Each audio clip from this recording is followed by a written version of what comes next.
Hey guys, so I just wanted to do a quick little video looking at the Sony Xperia L1 comparing with the Galaxy A5 2017. So both like mid-range handsets here from Sony and Samsung, and I wanted to check out the cameras as well as the performance, as well as which one gives you the better bang for buck. So we're going to start them off at the same time and have a look at the boot up.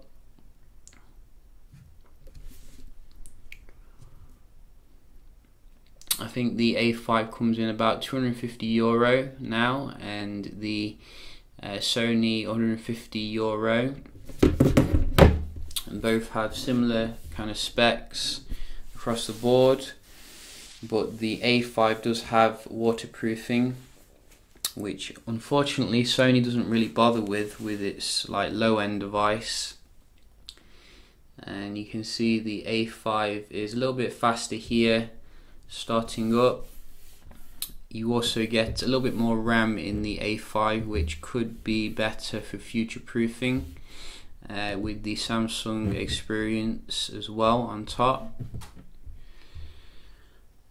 But Sony's skin has always been very well optimized in terms of the Android, and might be able to, you know, overcome the Samsung in that respect. It also comes with much better like audio suite on the L1 compared to the A5. You get a full like equalizer settings here in the settings, as you can see, whereas I don't think you get that with the A5. We can just have a look at some apps, how they do respond day to day. So you just want to open up a few apps here, and you can see maybe the A5 is a little bit snappier here to load things. You can see the weather's already loaded on the A5, and for some reason the L1 isn't responding here,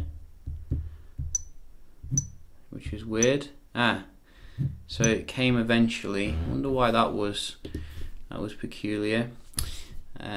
So as I said, you know, I think Samsung, because they build their own processor, you're gonna get a little bit better performance here.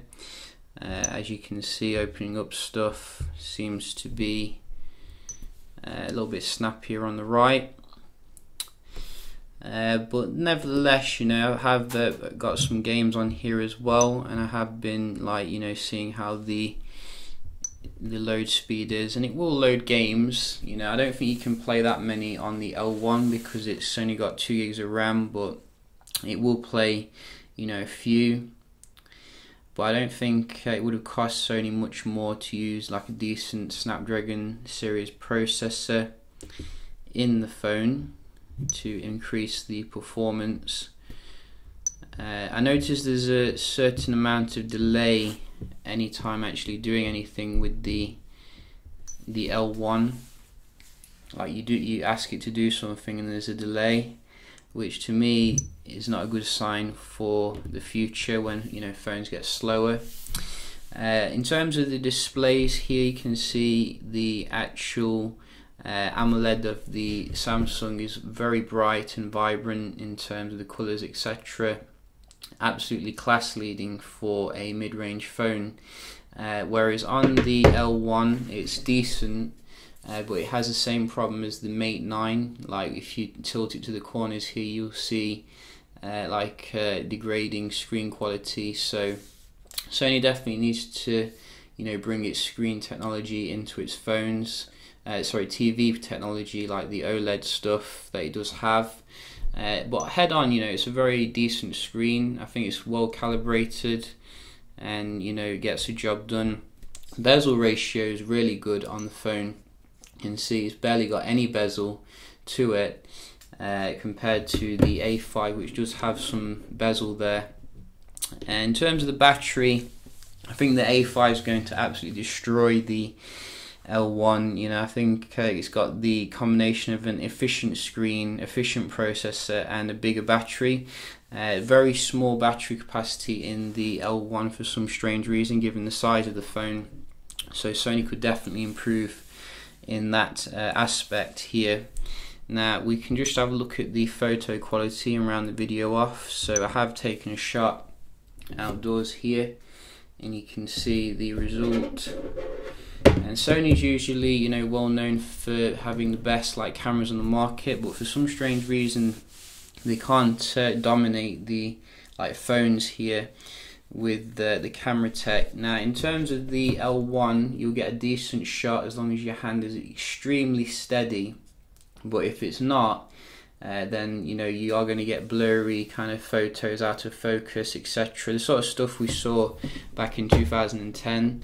Whereas the A5, you know, it does a decent job pretty much in every aspect. Its focus is fast, the pictures are clear.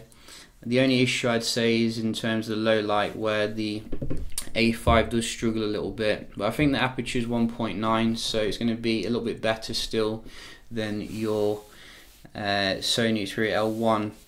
A little bit disappointing as well on the L1 is that you don't get any of the good stuff of the higher end phones, or even phones from the past like the Z series, which come with the augmented reality, etc.